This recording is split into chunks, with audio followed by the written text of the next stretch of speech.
এখন পড়ছি রবীন্দ্রনাথ ঠাকুরের গল্পগুচ্ছের অন্তর্গত ছোট গল্প হালদার গোষ্ঠীর প্রথম পর্ব। এই পরিবারটির মধ্যে কোনো রকমের গোল বাঁধিবার কোনো সঙ্গত কারণ ছিল না। অবস্থাও সচ্ছল, মানুষগুলিও কেহই মন্দ নহে, কিন্তু তবুও গোল বাঁধিল। কেননা সঙ্গত কারণেই যদি মানুষের সব কিছু ঘটিত, তবে তো লোকালয়টা একটা অঙ্কের খাতার মতো হইত। একটু সাবধানে চলিলেই হিসাবে কোথাও কোনো ভুল ঘটিত না। যদি বা ঘটিত, সেটাকে রবার দিয়া মুছিয়া সংশোধন করিলেই চলিয়া যাইত। কিন্তু মানুষের ভাগ্যদেবতার রসবোধ আছে। গণিতশাস্ত্রে তাহার পাণ্ডিত্য আছে কিনা জানি না, কিন্তু অনুরাগ নাই। মানব জীবনের যোগ বিয়োগের বিশুদ্ধ অঙ্কফলটি উদ্ধার করিতে তিনি মনোযোগ করেন না। এই জন্য তাহার ব্যবস্থার মধ্যে একটা পদার্থ তিনি সংযোগ করিয়াছেন, সেটা অসঙ্গতি। যাহা হইতে পারিত সেটাকে সে হঠাৎ আসিয়া লণ্ডভণ্ড করিয়া দেয়। ইহাতেই নাট্যলীলা জমিয়া উঠে। সংসারের দুই কুল ছাপাইয়া হাসি কান্নার তুফান চলিতে থাকে। এক্ষেত্রেও তাহাই ঘটিল। যেখানে পদ্মবন, সেখানে মত্তহস্তি আসিয়া উপস্থিত। পঙ্কের সঙ্গে পঙ্কজের একটা বিপরীত রকমের মাখামাখি হইয়া গেল। তা না হইলে এ গল্পটির সৃষ্টি হইতে পারিত না। যে পরিবারের কথা উপস্থিত করিয়াছি, তাহার মধ্যে সবচেয়ে যোগ্য মানুষ যে বনোয়ারিলাল, তাহাতে সন্দেহ নাই। সে নিজেও তাহা বিলক্ষণ জানে এবং সেইটাতেই তাহাকে অস্থির করিয়া তুলিয়াছে। যোগ্যতা ইঞ্জিনের স্টিমের মতো তাহাকে ভিতর হইতে ঠেলে। সামনে যদি সে রাস্তা পায় তো ভালোই, যদি না পায় তবে যাহা পায় তাহাকে ধাক্কা মারে। তাহার বাপ মনোহরলালের ছিল সাবেক্ষীলে বড় মানুষই চাল। যে সমাজ তাহার, সেই সমাজের মাথাটিকেই আশ্রয় করিয়া তিনি তাহার শিরভূষণ হইয়া থাকিবেন, এই তাহার ইচ্ছা। সুতরাং সমাজের হাত পায়ের সঙ্গে তিনি কোনো সংস্রব রাখেন না। সাধারণ লোকে কাজকর্ম করে, চলে ফেরে। তিনি কাজ না করিবার ও না চলিবার বিপুল আয়োজনটির কেন্দ্রস্থলে ধ্রুব হইয়া বিরাজ করেন।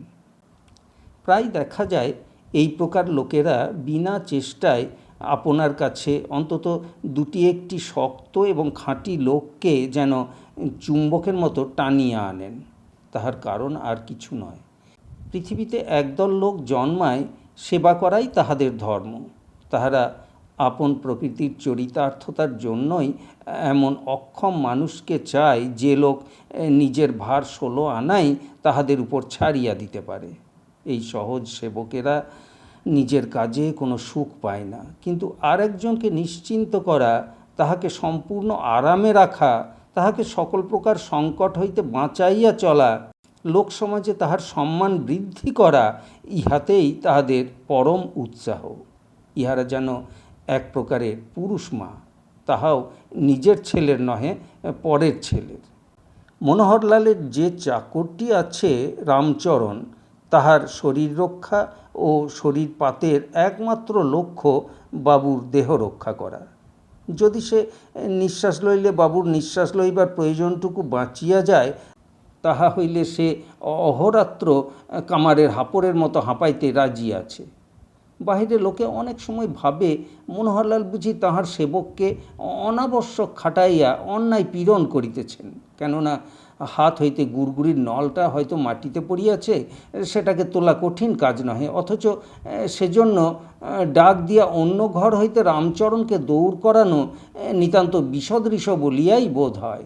কিন্তু এই সকল ভুরি ভুরি অনাবশ্যক ব্যাপারে নিজেকে অত্যাবশ্যক করিয়া তোলাতেই রামচরণের প্রভূত আনন্দ। যেমন তাহার রামচরণ, তেমনি তাহার আর একটি অনুচর নীলকণ্ঠ। বিষয় রক্ষার ভার এই নীলকণ্ঠের উপর। বাবুর প্রসাদ পরিপুষ্ট রামচরণটি দিব্য সুচিক্কণ, কিন্তু নীলকণ্ঠের দেহে তাহার অস্থি কঙ্কালের উপর কোনো প্রকার আব্রু নাই বলিলেই হয়। বাবুর ঐশ্বর্য ভাণ্ডারের দ্বারে সে মূর্তিমান দুর্ভিক্ষের মতো পাহারা দেয়। বিষয়টা মনোহরলালের, কিন্তু তাহার মমতাটা সম্পূর্ণ নীলকণ্ঠের। নীলকণ্ঠের সঙ্গে বনোয়ারিলালের খিটিমিটি অনেক দিন হইতে বাঁধিয়াছে। মনে করো বাপের কাছে দরবার করিয়া বনোয়ারি বড় বউয়ের জন্য একটা নূতন গহনা গড়াইবার হুকুম আদায় করিয়াছে। তাহার ইচ্ছা টাকাটা বাহির করিয়া লইয়া নিজের মনোমতো করিয়া জিনিসটা ফরমাস করে, কিন্তু সে হইবার জো নাই। খরচপত্রের সমস্ত কাজই নীলকণ্ঠের হাত দিয়াই হওয়া চায়। তাহার ফল হইল এই, গহনা হইল বটে, কিন্তু কাহারও মনের মতো হইল না। বনোয়ারির নিশ্চয়ই বিশ্বাস হইল স্যাগরার সঙ্গে নীলকণ্ঠের ভাগ বাটোয়ারা চলে। কড়া লোকের শত্রুর অভাব নাই। ঢের লোকের কাছে বনোয়ারি ওই কথাই শুনিয়া আসিয়াছে যে নীলকণ্ঠ অন্যকে যে পরিমাণে বঞ্চিত করিতেছে, নিজের ঘরে তাহার ততোধিক পরিমাণে সঞ্চিত হইয়া উঠিতেছে। অথচ দুই পক্ষে এই যে সব বিরোধ জমা হইয়া উঠিয়াছে, তাহা সামান্য 5-10 টাকা লইয়া। নীলকণ্ঠের বিষয়বুদ্ধির অভাব নাই, এ কথা তাহার পক্ষে বুঝা কঠিন নহে যে বনোয়ারির সঙ্গে বনায়া চলিতে না পারিলে কোনো না কোনো দিন তাহার বিপদ ঘটিবার সম্ভাবনা। কিন্তু মনিবের ধন সম্বন্ধে নীলকণ্ঠের একটা কৃপণতার বায়ু আছে। সে যেটাকে অন্যায্য মনে করে, মনিবের হুকুম পাইলেও কিছুতেই তাহা সে খরচ করিতে পারে না। এদিকে বনোয়ারির প্রায়ই অন্যায্য খরচের প্রয়োজন ঘটিতেছে। পুরুষের অনেক অন্যায্য ব্যাপারের মূলে যে কারণ থাকে, সেই কারণটি এখানেও খুব প্রবলভাবে বর্তমান। বনোয়ারির স্ত্রী কিরণলেখার সৌন্দর্য সম্বন্ধে নানা মত থাকিতে পারে, তাহা লইয়া আলোচনা করা নিষ্প্রয়োজন। তাহার মধ্যে যে মতটি বনোয়ারির বর্তমান প্রসঙ্গে একমাত্র সেইটাই কাজের। বস্তুত স্ত্রীর প্রতি বনোয়ারির মনের যে পরিমাণ টান, সেটাকে বাড়ির অন্যান্য মেয়েরা বাড়াবাড়ি বলিয়াই মনে করে। অর্থাৎ তাহারা নিজের স্বামীর কাছ হইতে যতটা আদর চায়, অথচ পায় না ইহা ততটা। কিরণলেখার বয়স যতই হোক, চেহারা দেখিলে মনে হয় ছেলে মানুষটি। বাড়ির বড় বউয়ের যেমনতর গিন্নিবান্নি ধরনের আকৃতি প্রকৃতি হওয়া উচিত, সে তাহার একেবারেই নহে। সবশুদ্ধ জড়াইয়া সে যেন বড় স্বল্প। বনোয়ারি তাহাকে আদর করিয়া অনু বলিয়া ডাকিত। যখন তাহাতেও কুলাইত না, তখন বলিত পরমাণু। রসায়ন শাস্ত্রে যাহাদের বিচক্ষণতা আছে, তাহারা জানেন বিশ্ব ঘটনায় অনুপরমাণুগুলির শক্তি বড় কম নয়। কিরণ কোনোদিন স্বামীর কাছে কিছুর জন্য আবদার করে নাই। তাহার এমন একটি উদাসীন ভাব, যেন তাহার বিশেষ কিছুতে প্রয়োজন নেই। বাড়িতে তাহার অনেক ঠাকুরঝি, অনেক ননদ, তাহাদিগকে লইয়া সর্বদাই তাহার সমস্ত মন ব্যাপৃত। নবযৌবনের নবজাগ্রত প্রেমের মধ্যে যে একটা নির্জন তপস্যা আছে, তাহাতে তাহার তেমন প্রয়োজন বোধ নাই। এই জন্য বনোয়ারির সঙ্গে ব্যবহারে তাহার বিশেষ একটা আগ্রহের লক্ষণ দেখা যায় না। যাহা সে বনোয়ারির কাছ হইতে পায়, তাহা সে শান্তভাবে গ্রহণ করে, অগ্রসর হইয়া কিছু চায় না। তাহার ফল হইয়াছে এই যে স্ত্রীটি কেমন করিয়া খুশি হইবে, সেই কথা বনোয়ারিকে নিজে ভাবিয়া বাহির করিতে হয়। স্ত্রী যেখানে নিজের মুখে ফরমাস করে, সেখানে সেটাকে তর্ক করিয়া কিছু না কিছু খর্ব করা সম্ভব হয়, কিন্তু নিজের সঙ্গে তো দর কষাকষি চলে না। এমন স্থলে অযাচিত দানে যাচিত দানের চেয়ে খরচ বেশি পড়িয়া যায়। তাহার পরে স্বামীর সোহাগের উপহার পাইয়া কিরণ যে কতখানি খুশি হইল, তাহা ভালো করিয়া বুঝিবার জো নাই। এ সম্বন্ধে প্রশ্ন করিলে সে বলে, বেশ ভালো। কিন্তু বনোয়ারির মনের খটকা কিছুতেই মেটে না। ক্ষণে ক্ষণে তাহার মনে হয় হয়তো পছন্দ হয় নাই। কিরণ স্বামীকে ঈষৎ ভর্ৎসনা করিয়া বলে, তোমার ওই স্বভাব, কেন এমন খুঁতখুত করছো? কেন, এ তো বেশ হয়েছে। বনোয়ারি পাঠ্যপুস্তকে পড়িয়াছে সন্তোষ গুণটি মানুষের মহৎ গুণ, কিন্তু স্ত্রীর স্বভাবে এই মহৎ গুণটি তাহাকে পীড়া দেয়। তাহার স্ত্রী তো তাহাকে কেবলমাত্র সন্তুষ্ট করে নাই, অভিভূত করিয়াছে। সেও স্ত্রীকে অভিভূত করিতে চায়। তাহার স্ত্রীকে তো বিশেষ কোনো চেষ্টা করিতে হয় না। যৌবনের লাবণ্য আপনি উছলিয়া পড়ে, সেবার নৈপুণ্য আপনি প্রকাশ হইতে থাকে। কিন্তু পুরুষের তো এমন সহজ সুযোগ নয়। পৌরুষের পরিচয় দিতে হইলে তাহাকে কিছু একটা করিয়া তুলিতে হয়। তাহার যে বিশেষ একটা শক্তি আছে, ইহা প্রমাণ করিতে না পারিলে পুরুষের ভালোবাসা ম্লান হইয়া থাকে। আর কিছু নাও যদি থাকে, ধন যে একটা শক্তির নিদর্শন, ময়ূরের পুচ্ছের মতো স্ত্রীর কাছে সেই ধনের সমস্ত বর্ণচ্ছটা বিস্তার করিতে পারিলে তাহাতে মন সান্ত্বনা পায়। নীলকণ্ঠ বনোয়ারির প্রেম নাট্যলীলার এই আয়োজনটাতে বারংবার ব্যাঘাত ঘটাইয়াছে। বনোয়ারি বাড়ির বড়বাবু, তবু কিছুতে তাহার কর্তৃত্ব নাই।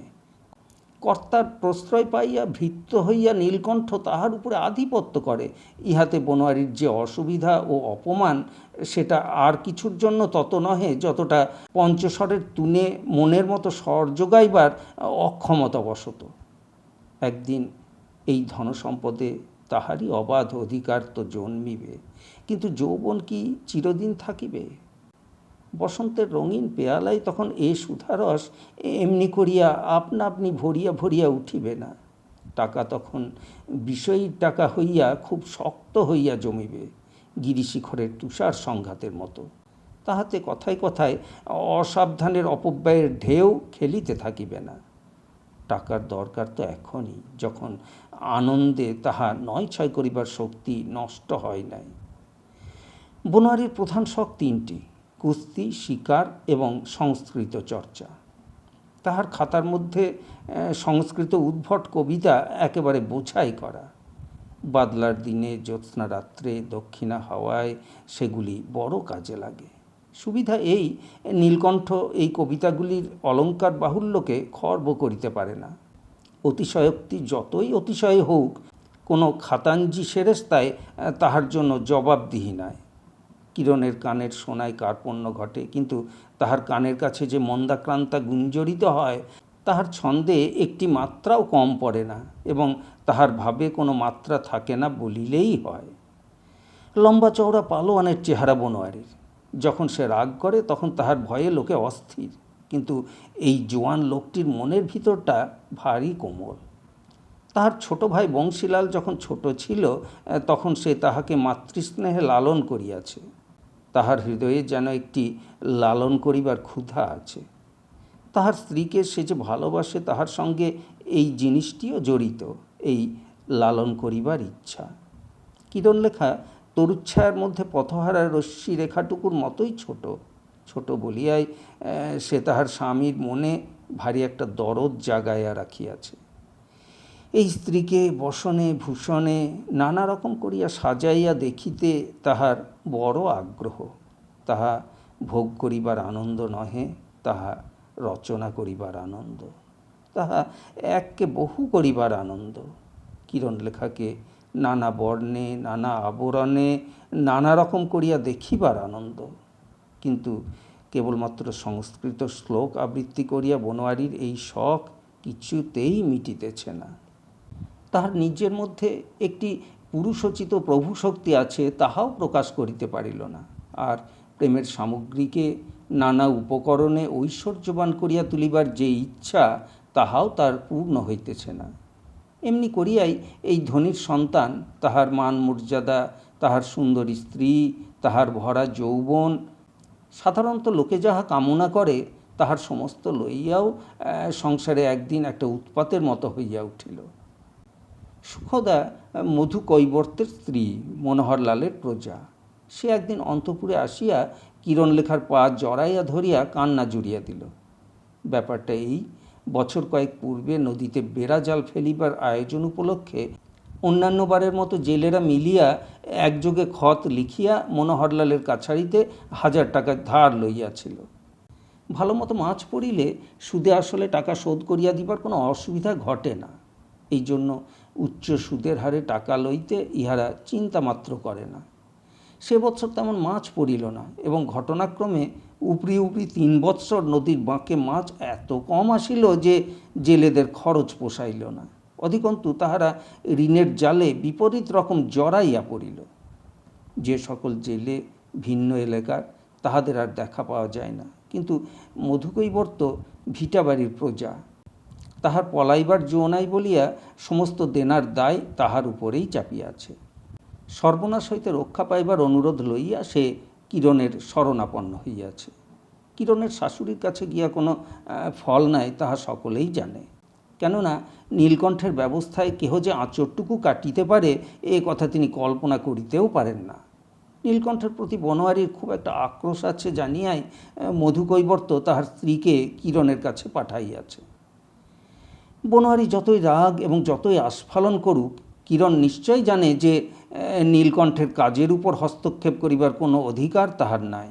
এই জন্য কিরণ সুখদাকে বারবার করিয়া বুঝাইবার চেষ্টা করিয়া বলিল, বাছা কি করব বলো, জানোই তো এতে আমাদের কোনো হাত নাই। কর্তা আছেন, মধুকে বলো তাকে গিয়ে ধরুক। সেই চেষ্টা তো পূর্বেই হইয়াছে।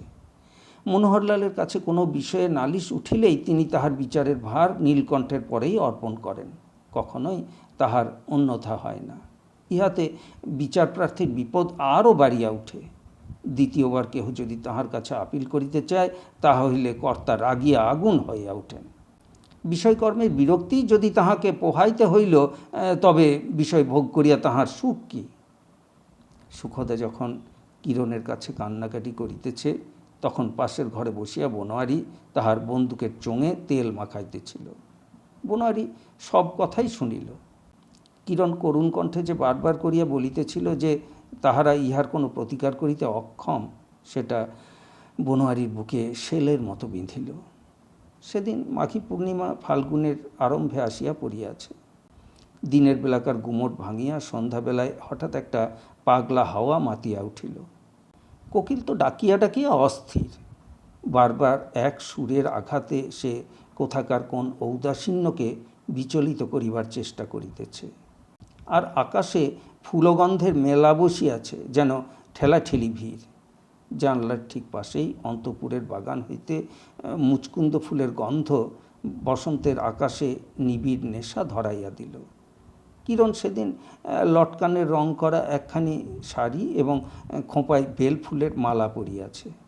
এই দম্পতির চিরনিয়ম অনুসারে সেদিন বনোয়ারির জন্যও ফাল্গুন ঋতুযাপনের উপযোগী একখানি লটকানে রঙিন চাদর ও বেলফুলের গোড়ে মালা প্রস্তুত। রাত্রির প্রথম প্রহর কাটিয়া গেল, তবু বনোয়ারির দেখা নাই। যৌবনের ভরা পেয়ালাটি আজ তাহার কাছে কিছুতেই রুচিল না। প্রেমের বৈকুণ্ঠ লোকে এত বড় কুণ্ঠা লইয়া সে প্রবেশ করিবে কেমন করিয়া? মধুকৈবর্তের দুঃখ দূর করিবার ক্ষমতা তাহার নাই, সে ক্ষমতা আছে নীলকণ্ঠের। এমন কাপুরুষের কণ্ঠে পড়াইবার জন্য মালা কে গাঁথিয়াছে? প্রথমেই সে তাহার বাহিরের ঘরে নীলকণ্ঠকে ডাকাইয়া আনিল এবং দেনার দায়ে মধুকৈবর্তকে নষ্ট করিতে নিষেধ করিল। নীলকণ্ঠ কহিল, মধুকে যদি প্রশ্রয় দেওয়া হয়, তাহা হইলে এই তামাদির মুখে বিস্তর টাকা বাকি পড়িবে। সকলেই ওজোর করিতে আরম্ভ করিবে। বনোয়ারি তর্কে যখন পারিল না, তখন যাহা মুখে আসিল গাল দিতে লাগিল। বলিল, ছোট লোক। নীলকণ্ঠ কহিল, ছোট লোক না হইলে বড় লোকের শরণাপন্ন হইব কেন? বলিল, চোর। নীলকণ্ঠ বলিল, সে তো বটেই, ভগবান যাহাকে নিজের কিছুই দেন নাই, পরের ধনেই তো সে প্রাণ বাঁচায়। সকল গালি সে মাথায় করিয়া লইল। শেষকালে বলিল, উকিলবাবু বসিয়া আছেন, তাহার সঙ্গে কাজের কথাটা সারিয়া লই, যদি দরকার বোধ করেন তো আবার আসিব। বনোয়ারি ছোট ভাই বংশীকে নিজের দলে টানিয়া তখনই বাপের কাছে যাওয়া স্থির করিল। সে জানিত একলা গেলে কোনো ফল হইবে না, কেননা এই নীলকণ্ঠকে লইয়াই তাহার বাপের সঙ্গে পূর্বেই তাহার খিটিমিটি হইয়াছে। বাপ তাহার উপর বিরক্ত হইয়াই আছেন। একদিন ছিল যখন সকলেই মনে করিত মনোহরলাল তাহার বড় ছেলেকেই সবচেয়ে ভালোবাসেন, কিন্তু এখন মনে হয় বংশীর উপরেই তাহার পক্ষপাত। এই জন্যই বনোয়ারি বংশীকেও তাহার নালিশের পক্ষভুক্ত করিতে চাহিল। বংশী যাহাকে বলে অত্যন্ত ভালো ছেলে। এই পরিবারের মধ্যে সেই কেবল দুটো এক্সামিন পাশ করিয়াছে। এবার সে আইনের পরীক্ষা দিবার জন্য প্রস্তুত হইতেছে। দিনরাত জাগিয়া পড়া করিয়া করিয়া তাহার অন্তরের দিকে কিছু জমা হইতেছে কিনা অন্তর্যামী জানেন, কিন্তু শরীরের দিকে খরচ ছাড়া আর কিছুই নাই। এই ফাল্গুনের সন্ধ্যায় তাহার ঘরে জানলা বন্ধ। ঋতু পরিবর্তনের সময়টাকে তাহার ভারী ভয়। হাওয়ার প্রতি তাহার শ্রদ্ধা মাত্র নাই। টেবিলের উপর একটা কেরোসিনের ল্যাম্প জ্বলিতেছে, কতক বই মেজের উপরে চৌকির পাশে রাশিকৃত, কতক টেবিলের উপরে, দেয়ালে কুলুঙ্গিতে কতকগুলি ঔষধের শিশি। বনোয়ারির প্রস্তাবে সে কোনো মতেই সম্মত হইল না। বনোয়ারি রাগ করিয়া গর্জিয়া উঠিল, তুই নীলকণ্ঠকে ভয় করিস? বংশী তাহার কোনো উত্তর না দিয়া চুপ করিয়া রহিল। বস্তুত নীলকণ্ঠকে অনুকূল রাখিবার জন্য তাহার সর্বদাই চেষ্টা। সে প্রায় সমস্ত বৎসর কলিকাতার বাসাতেই কাটায়। সেখানে বরাদ্দ টাকার চেয়ে তাহার বেশি দরকার হইয়াই পড়ে। এই সূত্রে নীলকণ্ঠকে প্রসন্ন রাখাটা তাহার অভ্যস্ত। বংশীকে ভীরু কাপুরুষ, নীলকণ্ঠের চরণ চক্রবর্তী বলিয়া খুব একচোট গালি দিয়া বনোয়ারি একলাই বাপের কাছে গিয়া উপস্থিত। মনোহরলাল তাহাদের বাগানে দিঘির ঘাটে তাহার নধর শরীরটি উদ্ঘাটন করিয়া আরামে হাওয়া খাইতেছেন। পারিষদগণ কাছে বসিয়া কলিকাতার ব্যারিস্টারের জেরায় জেলা কোর্টে অপর পল্লীর জমিদার অখিল মজুমদার যে কিরূপ নাকাল হইয়াছিল তাহারই কাহিনী কর্তাবাবুর শ্রুতিমধুর করিয়া রচনা করিতেছিল। সেদিন বসন্ত সন্ধ্যার সুগন্ধ বায়ু সহযোগে সেই বৃত্তান্তটি তাহার কাছে অত্যন্ত রমণীয় হইয়া উঠিয়াছিল। হঠাৎ বনোয়ারি তাহার মাঝখানে পড়িয়া রসভঙ্গ করিয়া দিল। ভূমিকা করিয়া নিজের বক্তব্য কথাটা ধীরে ধীরে পারিবার মতো অবস্থা তাহার ছিল না। সে একেবারে গলা চড়াইয়া শুরু করিয়া দিল, নীলকণ্ঠের দ্বারা তাহাদের ক্ষতি হইতেছে, সে চোর, সে মনিবের টাকা ভাঙিয়া নিজের পেট ভরিতেছে। কথাটার কোনো প্রমাণ নাই এবং তাহা সত্যও নহে। নীলকণ্ঠের দ্বারা বিষয়ের উন্নতি হইয়াছে এবং সে চুরিও করে না। বনোয়ারি মনে করিয়াছিল নীলকণ্ঠের সৎ স্বভাবের প্রতি অটল বিশ্বাস আছে বলিয়াই কর্তা সকল বিষয়েই তাহার পরে এমন চোখ বুজিয়া নির্ভর করেন। এটা তাহার ভ্রম। মনোহরলালের মনে নিশ্চয় ধারণা যে নীলকণ্ঠ সুযোগ পাইলে চুরি করিয়া থাকে, কিন্তু সেজন্য তাহার প্রতি তাহার কোনো অশ্রদ্ধা নাই, কারণ আবহমান কাল এমনিভাবেই সংসার চলিয়া আসিতেছে। অনুচরগণের চুরির উচ্ছিষ্টেই তো চিরকাল বড় ঘর পালিত। চুরি করিবার চাতুরী যাহার নাই, মনিবের বিষয় রক্ষা করিবার বুদ্ধি বা তাহার যোগাইবে কোথা হইতে? ধর্মপুত্র যুধিষ্ঠিরকে দিয়া তো জমিদারের কাজ চলে না। মনোহর অত্যন্ত বিরক্ত হইয়া উঠিয়া কহিলেন, আচ্ছা আচ্ছা, নীলকণ্ঠ কি করে না করে সে কথা তোমাকে ভাবিতে হইবে না। সেই সঙ্গে ইহাও বলিলেন, দেখো দেখি বংশীর তো কোনো বালাই নাই, সে কেমন পড়াশোনা করিতেছে, ওই ছেলেটা তবু একটু মানুষের মতো। ইহার পরে অখিল মজুমদারের দুর্গতি কাহিনীতে আর রস জমিল না। সুতরাং মনোহরলালের পক্ষে সেদিন বসন্তের বাতাস বৃথা বহিল এবং দিঘির কালো জলের উপর চাঁদের আলোর ঝকঝক করিয়া উঠিবার কোনো উপযোগিতা রহিল না। সেদিন সন্ধ্যাটা কেবল বৃথা হয় নাই বংশী এবং নীলকণ্ঠের কাছে। জানলা বন্ধ করিয়া বংশী অনেক রাত পর্যন্ত পড়িল এবং উকিলের সঙ্গে পরামর্শ করিয়া নীলকণ্ঠ অর্ধেক রাত কাটাইয়া দিল। কিরণ ঘরের প্রদীপ নিবাইয়া দিয়া জানালার কাছে বসিয়া। কাজকর্ম আজ সে সকাল সকাল সারিয়া লইয়াছে, রাত্রের আহার বাকি, কিন্তু এখনও বনোয়ারি খায় নাই, তাই সে অপেক্ষা করিতেছে। মধু কৈবর্তের কথা তাহার মনেও নাই। বনোয়ারি যে মধুর দুঃখের কোনো প্রতিকার করিতে পারে না, এ সম্বন্ধে কিরণের মনে ক্ষোভের লেশ মাত্র ছিল না। তাহার স্বামীর কাছ হইতে কোনোদিন সে কোনো বিশেষ ক্ষমতার পরিচয় পাইবার জন্য উৎসুকও নহে। পরিবারের গৌরবেই তাহার স্বামীর গৌরব। তাহার স্বামী তাহার শ্বশুরের বড় ছেলে, ইহার চেয়ে তাহাকে যে আরও বড় হইতে হইবে এমন কথা কোনোদিন তাহার মনেও হয় নাই। ইহারা যে গোসাইগঞ্জের সুবিখ্যাত হালদার বংশ। বনোয়ারি অনেক রাত্রি পর্যন্ত বাহিরের বারান্দায় পায়চারি সমাধা করিয়া ঘরে আসিল। সে ভুলিয়া গিয়াছে যে তাহার খাওয়া হয় নাই। কিরণ যে তাহার অপেক্ষায় না খাইয়া বসিয়া আছে, এই ঘটনাটা সেদিন যেন তাহাকে বিশেষ করিয়া আঘাত করিল। কিরণের এই কষ্ট স্বীকারের সঙ্গে তাহার নিজের অকর্মণ্যতা যেন খাপ খাইল না। অন্যের গ্রাস তাহার গলায় বাঁধিয়া যাইবার জো হইল। বনোয়ারি অত্যন্ত উত্তেজনার সহিত স্ত্রীকে বলিল, যেমন করিয়া পারি মধু কৈবর্তকে আমি রক্ষা করিব। কিরণ তাহার এই অনাবশ্যক উগ্রতায় বিস্মিত হইয়া কহিল, শোনো একবার, তুমি তাহাকে বাঁচাইবে কেমন করিয়া? মধুর দেনা বনোয়ারি নিজে শোধ করিয়া দিবে, এই তাহার পণ। কিন্তু বনোয়ারির হাতে কোনো দিন তো টাকা জমে না।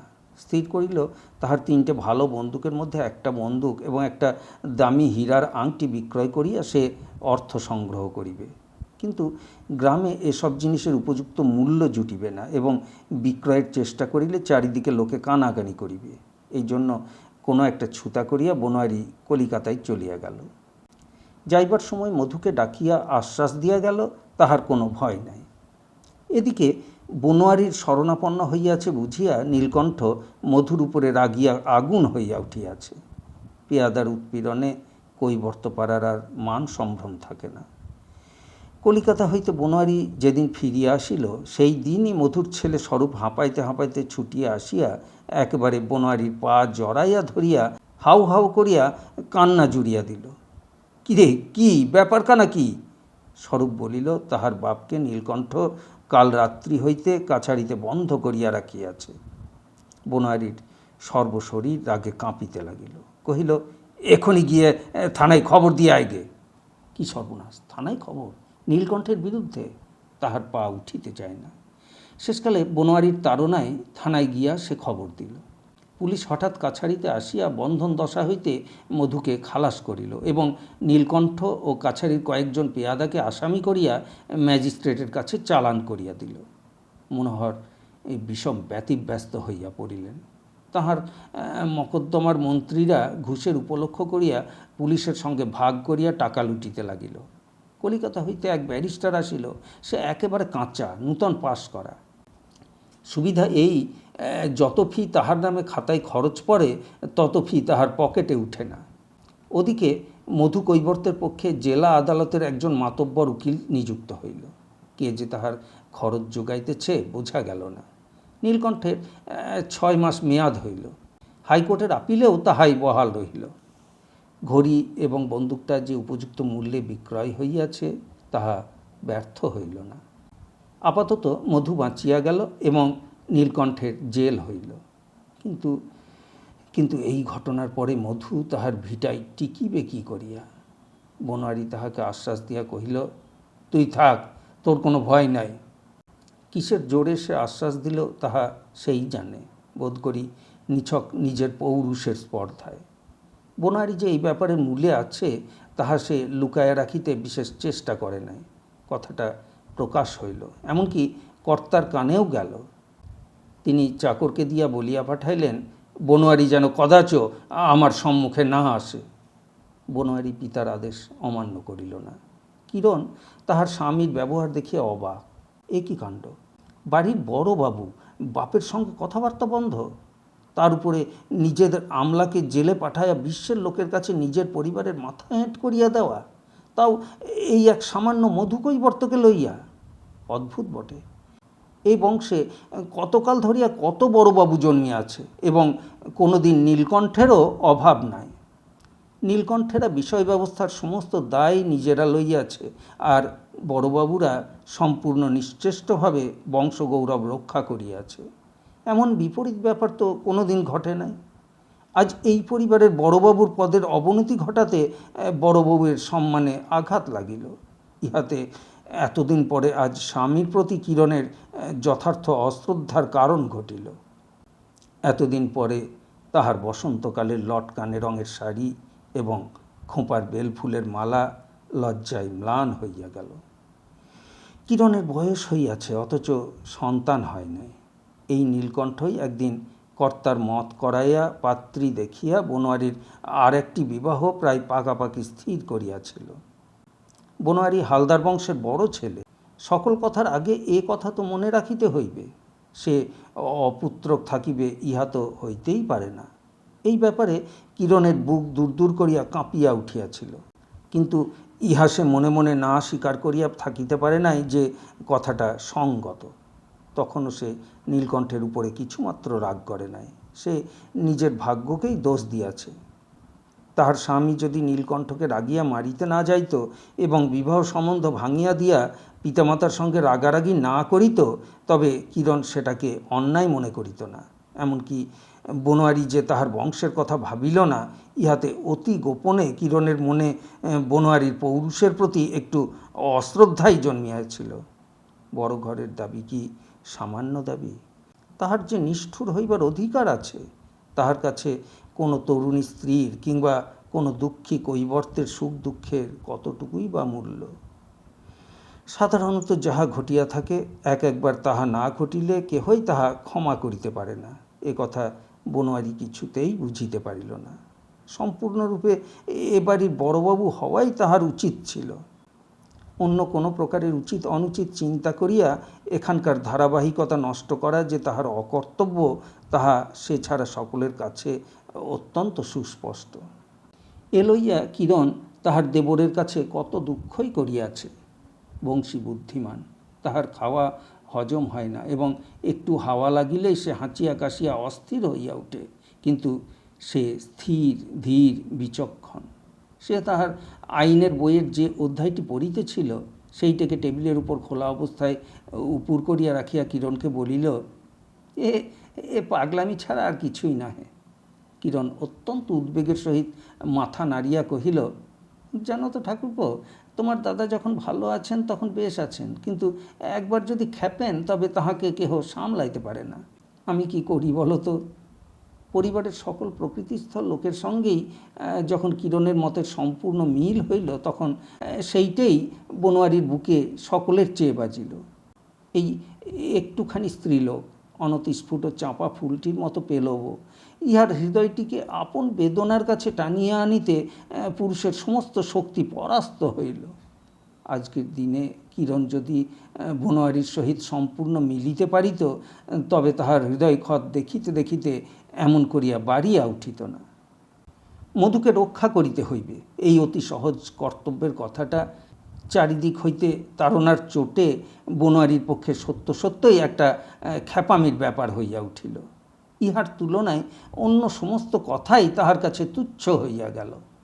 এদিকে জেল হইতে নীলকণ্ঠ এমন সুস্থভাবে ফিরিয়া আসিল যেন সে জামাই ষষ্ঠীর নিমন্ত্রণ রক্ষা করিতে গিয়াছিল। আবার সে যথারীতি অম্লান বদনে আপনার কাজে লাগিয়া গেল। মধুকে ভিটা ছাড়া করিতে না পারিলে প্রজাদের কাছে নীলকণ্ঠের মান রক্ষা হয় না। মানের জন্য সে বেশি কিছু ভাবে না, কিন্তু প্রজারা তাহাকে না মানিলে তাহার কাজ চলিবে না। এই জন্যই তাহাকে সাবধান হইতে হয়। তাই মধুকে তৃণের মতো উৎপাটিত করিবার জন্য তাহার নিড়ানিতে শান দেওয়া শুরু হইল। এবার বনোয়ারি আর গোপনে রহিল না। এবার সে নীলকণ্ঠকে স্পষ্ট জানাইয়া দিল যে যেমন করিয়া হোক মধুকে উচ্ছেদ হইতে সে দিবে না। প্রথমত মধুর দেনা সে নিজে হইতে সমস্ত শোধ করিয়া দিল। তাহার পরে আর কোনো উপায় না দেখিয়া সে নিজে গিয়া ম্যাজিস্ট্রেটকে জানাইয়া আসিল যে নীলকণ্ঠ অন্যায় করিয়া মধুকে বিপদে ফেলিবার উদ্যোগ করিতেছে। হিতৈষীরা বনোয়ারিকে সকলেই বুঝাইল, যেমন কাণ্ড ঘটিতেছে তাহাতে কোন দিন মনোহর তাহাকে ত্যাগ করিবে। ত্যাগ করিতে গেলে যেসব উৎপাত পোহাইতে হয় তাহা যদি না থাকিত, তবে এতদিনে মনোহর তাহাকে বিদায় করিয়াই দিত। কিন্তু বনোয়ারির মা আছেন এবং আত্মীয় স্বজনের নানা লোকের নানা প্রকার মত। এই লইয়া একটা গোলমাল বাঁধাইয়া তুলিতে তিনি অত্যন্ত অনিচ্ছুক বলিয়াই এখনও মনোহর চুপ করিয়া আছেন। এমনি হইতে হইতে একদিন সকালে হঠাৎ দেখা গেল মধুর ঘরে তালাবন্ধ। রাতারাতি সে যে কোথায় গিয়াছে তাহার খবর নাই। ব্যাপারটা নিতান্ত অশোভন হইতেছে দেখিয়া নীলকণ্ঠ জমিদার সরকার হইতে টাকা দিয়া তাহাকে সপরিবারে কাশী পাঠাইয়া দিয়াছে। পুলিশ তাহা জানে, এজন্য কোনো গোলমাল হইল না। অথচ নীলকণ্ঠ কৌশলে গুজব রটাইয়া দিল যে মধুকে তাহার স্ত্রী পুত্র কন্যা সমেত অমাবস্যা রাত্রে কালীর কাছে বলি দিয়া মৃতদেহগুলি ছালাই পুড়িয়া মাঝগঙ্গায় ডুবাইয়া দেওয়া হইয়াছে। ভয়ে সকলের শরীর শিহরিয়া উঠিল এবং নীলকণ্ঠের প্রতি জনসাধারণের শ্রদ্ধা পূর্বের চেয়ে অনেক পরিমাণে বাড়িয়া গেল। বনোয়ারি যাহা লইয়া মাতিয়াছিল উপস্থিত মতো তাহার শান্তি হইল, কিন্তু সংসারটি তাহার কাছে আর পূর্বের মতো রহিল না।